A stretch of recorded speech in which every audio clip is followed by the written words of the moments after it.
Hello po, mga paraan upang matukoy kung ang pagpapala ay sa Diyos o sa dyablo.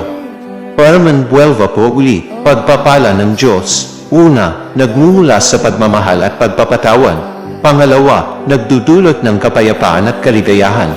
Pangatlo, sumusunod sa mga aral ng Diyos. Ika-apat, nagpapalakas ng pananampalataya. Ika-lima, nagdudulot ng pagmamahal sa kapwa. Pagpapala ng dyablo. Una, nagmumula sa kasalanan at pagtanggi. Pangalawa, nagdudulot ng pagkakapal at pagkamati. Pangatlo, sumusunod sa mga plano ng dyablo. Ika-apat, nagpapalayo sa Diyos. Ika-lima, nagdudulot ng pagmamahal sa sarili. Mga senyales ng pagpapala ng dyablo. Una, pagkakaroon ng mga masasamang ugali. Pangalawa, pagkakaroon ng mga pagkakamali sa buhay. Pangatlo, pagkakaroon ng mga pag-aalipusta sa mga aral ng Diyos.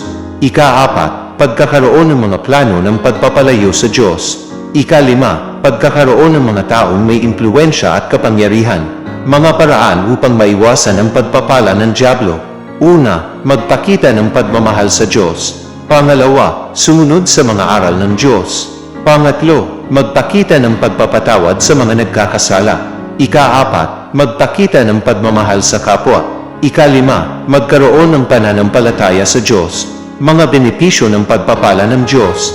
Una, pagprotekta ng Diyos. Pangalawa, pagpapalakas ng Espiritu. Pangatlo, pagpapakita ng pagmamahal. Ika-apat, pagpapakita ng pagpapatawad. Ika-lima, pagpapalakas ng pananampalataya. Tandaan na ang pagpapala ng Diyos ay nagmumula sa pagmamahal at pagpapatawad, samantalang ang pagpapala ng dyablo ay nagmumula sa kasalanan at pagtanggi. Mahalaga na magpakita ng pagmamahal sa Diyos at sumunod sa mga aral niya upang makaiwas sa pagpapala ng dyablo. Ingat po palagi. God bless po.